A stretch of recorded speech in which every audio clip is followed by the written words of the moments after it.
कोई बड़ी बात नहीं है, आप बड़े मेहनती हैं और वो काम कोई इतना मेरे को नहीं लगता इतनी बड़ी बात है। दूसरा जी, एक मैंने ये पाया है, मैं पिछले 2-3 महीने से यहाँ पे ट्रैवल कर रहा हूँ, है ना जी, कंपनी के काम से, और उससे प्रूनिंग कैंप्स वगैरह भी लगाए हैं। एक बेसिक गलती मैंने करते हुए देखा है लोगों को कि वो बहुत घने लगा रहे हैं जी पौधे। जैसे अभी उन्होंने बताया भाई साहब ने कि अल्ट्रा हाई डेंसिटी पे जा रहे हैं, हाई डेंसिटी पे जा रहे हैं। तो एक आपको मैं बात बताता हूँ कि हम यूरोप को फॉलो करते हैं या हम न्यूजीलैंड को फॉलो करते हैं। सेब पैदा करने के ये दो जो हैं आपके कॉन्टिनेंट काफ़ी अग्रणी है, बहुत ज़्यादा सेब पैदा करते हैं। पर आप अगर उनकी भौगोलिक स्थिति को देखें तो वहाँ पे कभी भी इतनी धूप नहीं पड़ती है पूरे साल भर में जितनी हमारे पास रहती है, जितने सनआवर्स नहीं होते हैं। आप में से यूरोप ज़रूर कोई गया होगा, और वहाँ पे एक आम बात होती है कि बादल रहते हैं पूरे साल भर में। जिस दिन उनके आसमान साफ होता है उनकी हॉलिडे डिक्लेयर हो जाती है, वो कपड़े उतार के जगह जगह लेट जाते हैं कि धूप उनके शरीर पे पड़े। तो जो उनकी प्रूनिंग करने का तरीका है वो उनकी स्थिति के हिसाब से है। उनका प्रूनिंग करने का तरीका अगर आप फॉलो करेंगे आप हमेशा ही नुकसान लेंगे। और एक आपको ये नुकसान बताता हूँ कि जैसे घने लगाते हैं जी वो पौधे, उन्होंने घने इसलिए लगाने की उत्पादन क्षमता कम है, धूप कम पड़ती है, रंग कम आता है। तो वो ये सोचते हैं कि हमने 15 साल के बाद या 10 साल ही है ना उनके पास सेब का, 5 साल तो बगीचा तैयार होने में लेंगे, 4 साल वो फल नहीं लगने देते हैं। पहले 4 साल वो जितना भी उसमें फूल आएगा सारा झाड़ देते हैं ताकि सारी ताकत लकड़ी बनने को लगे, पौधा पूरा तैयार हो जाए। पर हमारे पास दूसरे साल में यहाँ पे फल आ जाता है। तो क्या होता है जी, उनको धूप ढंग से पड़े उनके हर पौधे के हर भाग में, और वो कम जमीन से ज़्यादा उत्पादन करें, इसलिए उन्होंने बहुत घने पौधे लगाने शुरू कर दिए हैं, क्योंकि उनको पता है तो पट के फेंक देना है हमने। और अगर हम कीमत का कंपैरिजन करेंगे हम अपने देश में और उनके देश में, तो हमें वहाँ से पौधे ला के बहुत महंगे पड़ते हैं। पर अगर हम ऐसे देखें, अगर सपोज इनकी नर्सरी है तो जो रेट ये नर्सरी में पौधे बेच रहे हैं वहाँ के बागवान को उसी रेट में 100, 150, 200 रुपये का पौधा मिल जाता है जी। इसलिए उनको कोई फ़र्क नहीं पड़ता, टैक्स देते हैं वो, और सरकार उनको इतना सपोर्ट करती है कि मान लो आपको पसंद आता है कि मैंने वहाँ उस ज़मीन पे खेती करनी है, बस इतना आपने एक फॉर्म भरना है, सरकार आपको मतलब उन लोगों को वहाँ पे रोड पहुँचा के देगी, पौधे लगा के देगी, ड्रिप लगा के देगी, एंटी हेल नेट लगा के देगी, और उसके बाद उनको हैंड ओवर कर देगी। एग्रीमेंट होगा कि 20 साल तक संभालना पड़ेगा। वो लोग खेती से दूर भाग रहे हैं, पर हमारा मुख्य व्यवसाय खेती है।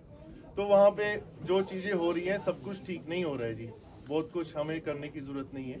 जैसे M9 की अगर मैं बात करूँ तो M9 का सन इंटेंसिटी बताता हूँ जी, इसकी क्या वो कैसे कैलकुलेट करते हैं कि जो पौधे से पौधे की हमारी दूरी है ना जी, आपने रो बना ली, रो को आप 5 फीट भी रख सकते हैं, 4 फीट भी रख सकते हैं पौधे को, उसमें इतना फ़र्क नहीं पड़ता है जी। पर जो हमारी रो टू रो गैप है उसे इस तरह से वो कैलकुलेट करते हैं कि पौधे की हाइट हमने अपने रो से रो की गैप की 80% रखनी है। यानी सिंपल भाषा में बताऊं, अगर 10 फीट हमने, अगर मान लो 8 फीट अगर हमने पौधा लेना है तो 10 फीट उन्होंने रो टू रो का गैप रखना है। बीच में उन्होंने ट्रैक्टर भी चलाना है, काम भी करना है। सन इंटेंसिटी कम है। हमारे पास पूरा फॉर्मूला अलग हो जाता है कि हम यहाँ पे अपने पौधे से जो हमारी रो टू रो गैप है उसका हम 110% उसको कर सकते हैं। उसका आपको सिंपल भाषा में बताता हूँ कि अगर हमने अपना पौधा 10 फीट ऊंचा लेके जाना है तो रो टू रो गैप उसका 110% होनी चाहिए, यानी कि 11 फीट होनी चाहिए अगर आपने बगीचे कामयाब बनाने हैं जी। पर यहाँ पे क्या बागवान कर रहे हैं, देखिए कई लोग हैं, मैं किसी को बुरा नहीं बोलता, सबका अपना व्यवसाय है। कई लोग बागवानों को बोल रहे हैं कि भाई आप घने पौधे लगाओ, है ना, बोल रहे हैं जी, लोग बोल रहे हैं 3 फीट पे लगाओ, 2 फीट पे लगाओ।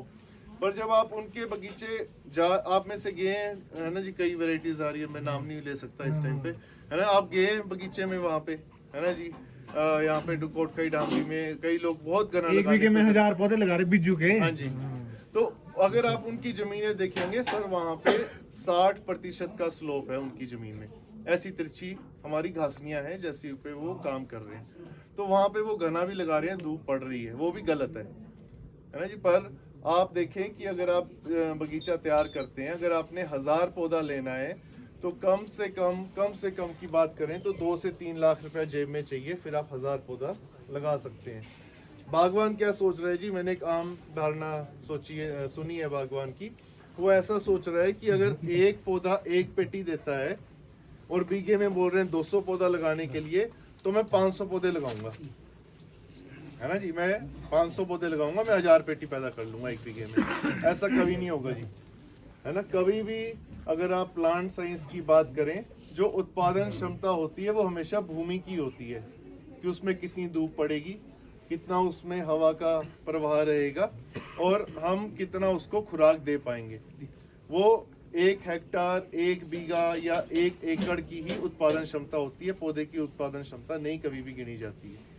तो हम जरूरत से ज़्यादा घने जो हम पौधे लगा रहे हैं, हम अपने 2 नुकसान कर रहे हैं। एक तो हम शुरू में जो पौधे खरीद रहे हैं वो महंगा खर्चा कर रहे हैं, है ना। उतने ज़्यादा आपको सपोर्ट देना पड़ेगा, उतने ज़्यादा पैसे देने पड़ेंगे, और जो प्रकृति ने हमारे को ये धूप दी है, हम इसका सर्वोत्तम फायदा नहीं ले पा रहे हैं। देखिए आपको आम पौधे की बात बताता हूँ। उन लोगों का ऐसा होता है जी, जैसे न्यूजीलैंड में ये पौधा लगाए तो उसमें फेदर नहीं निकलते हैं, है ना। सन ही नहीं पड़ेगा, कैसे उसमें आएगा। वो नोचिंग करते हैं, उसमें वो PGRs लगाते हैं और फेदर भी निकलेगा तो उसमें कभी भी फ्रूटिंग बर्ड नहीं बनता है। तो उनका फ्रूटिंग बर्ड मेन पोल पे ही सारा तैयार होता है। तो उन्होंने 2 नज़दीक लगा दिए अपने, वो कर दिया, उत्पादन बढ़ा लिया। पर हमारे पास ऐसा है कि हम हर टहनी से हम फेदर निकाल सकते हैं, हम उत्पादन ले सकते हैं। अगर आप बगीचा तैयार कर रहे हैं, बगीचा ऐसा होना चाहिए कि आप पीठ में किल्टा उठा के पूरे बगीचे पे घूम सको, स्प्रे पंप बिना रुके आप स्प्रे कर सको। उससे घने अगर आप पौधे लगा रहे हैं, आप कभी भी उत्पादन 100% पे नहीं पहुंच पाओगे। और मेरी समझ से अगर आप ऐसे ड्वार्फिंग रूट स्टॉक यूज़ कर रहे हैं, M9 अगर आप यूज़ कर रहे हैं, जिन्होंने लगा दिए, देखिए उसमें तरीके हैं कि आप उसे संभाल लें। अब पर जो नए आदमी तैयार कर रहे हैं, आप M9 का पौधे से पौधा 5 फीट लगाएं और रो टू रो डिस्टेंस 8 फीट पे रखें, है ना। उस पे घना ना लगाएं। एक फर्क पड़ेगा सिर्फ घना लगाने में, कि जैसे मान लो मैंने घने लगा दिए और आपने सही दूरी पे लगाया जो मैं बता रहा हूँ, तो मेरे को सिर्फ एक फायदा होगा कि तीसरे साल में आपसे ज्यादा फल तोड़ूंगा, है ना जी। दूसरे साल तो चलो एक एक दाना लगेगा, वो खा लेंगे घर वाले। तीसरे साल में मैं आपसे ज्यादा फल तोड़ूंगा। अगर आपकी 10 पेटी होती है, मैं 20 तोड़ लूंगा, है ना। चौथे साल में आपकी 20 पेटी होगी, मैं 50 तोड़ूंगा। सिर्फ ये फायदा होगा। जो आप छठे साल में देखेंगे ना, तो ऐसा होगा कि आपने सही दूरी पे लगाए हैं, तो आपका एक पौधा नहीं मरेगा, मैं 50 पौधे दोबारा खरीद के लगा रहा हूँ, है ना जी। वो नुकसान ज्यादा रहेगा और उत्पादन क्षमता आपकी कम होती रहेगी। आप स्प्रे नहीं कर पाएंगे, आप काम नहीं कर पाएंगे जी। दूसरा एक मैं आपको बात बताऊं जी, एक प्रचलन है चला हुआ जी बेंडिंग का, है ना। बेंडिंग का है, आप अगर कोई अच्छा वो काम करता है, आप ये करते हैं सर, मैक्सिमम है करते ना, हैं। बेंडिंग करते हैं जी, आप सीधा वो काम करते हैं। तो क्या होता है जी कि बेंडिंग करके हमें उतनी बेंडिंग की जरूरत नहीं है जी, स्पर्स बनाने के लिए। जो हम करते हैं ना जी बेंडिंग, ऐसे सीधे आप बेंड कर रहे हैं, है ना, पौधे को। तो अगर आप ऐसा सीधा बेंड कर रहे हैं पौधे को, तो आपको 2 साल के बाद उसको दोबारा से ऐसे ऊपर को बेंड करना पड़ेगा। अगर आप उसे ऐसे ही सीधा रख देंगे, वो इतना कैंकर डेवलप हो जाएगा उसमें 2-4 साल में, है ना जी। आप उसको रोकथाम नहीं कर पाएंगे, आप कट नहीं मारेंगे। मैं मानता हूँ कि आप बोलेंगे भाई हमने काट छांट कम करनी, या हमने समर प्रूनिंग करेंगे तो कम कैंकर आएगा। पर सबसे ज़्यादा जख्म बनते हैं जब आप फ्रूट तोड़ते हैं या जब पत्तियां गिरती हैं, जहाँ पे जुड़ी हुई है ना, वहाँ पे जख्म बनते हैं जी। आप में से कितने बागवान हैं जो फल तोड़ने के बाद दोबारा से उसमें फंगीसाइड का स्प्रे करते हैं, या आज तोड़े कल कर देते हैं? कुछ समय रह जाता है ना जी। ऐसा तो नहीं है आप सेब तोड़ेंगे, बेचेंगे, बेच के आएंगे, हफ्ते 10 दिन के बाद फारिग होके ही आप काम करेंगे ना जी। उतने में उसमें फंगस डेवलप हो जाता है। और अगर आपने उससे बचना है, जो मैं आपको बताऊं जी, सबसे अच्छी ट्रेनिंग प्रूनिंग यहाँ पे बुश टाइप ट्रेनिंग है।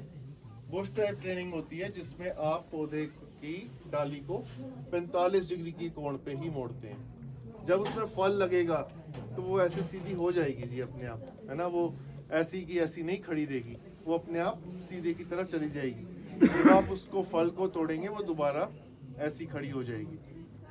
तो उसमें जो धूप पड़ेगी वो कम पड़ेगी, आप कैंकर अपना आधे से भी कम कर लेंगे, है ना जी। ये आप जब भी देखिए कि दूसरे को फॉलो आप अपने बगीचे में करके देखें। और एक आपको मैं बात बताऊं, जैसे भाई साहब ने बोला कि अभी हम एक्सपेरिमेंट कर रहे हैं। देखिए सेब में एक्सपेरिमेंट नहीं करना है जी। सेब में जिस आदमी ने गलतियां की है उसकी गलतियां देख के हमने सीखना है, ताकि हम अपना समय और धन बचा सकें। अगर आप सभी के सभी गलतियां करने लग जाए ना जी, तो कभी भी कोई एक सक्सेसफुल बागवान नहीं बनेगा, सब गलती वाले बनेंगे। तो बेहतर है कि जो शुरू करते हैं उनके बुरे और अच्छे दोनों एक्सपीरियंस होते हैं, उनसे अगर आप सीखेंगे और जो उनके बुरे हैं वो ना करके अच्छी बातें करेंगे जो अच्छा है, तो आपके बगीचे जल्दी तैयार होंगे, आपके खर्चे कम होंगे। ये आम है जी प्रॉब्लम। बागवान क्या काम करता है जी कि बगीचा लगाता है, अपनी जो प्रैक्टिसेस है वो, अगर मेरा भी एक छोटा सा बगीचा है जी राजगढ़ में, और हमेशा उसमें एक आदमी एक्सपेरिमेंट करने की कोशिश करता है, कुछ नया करने की, सीखने के लिए कि ऐसा करने से क्या होगा, ऐसा करने से क्या होगा।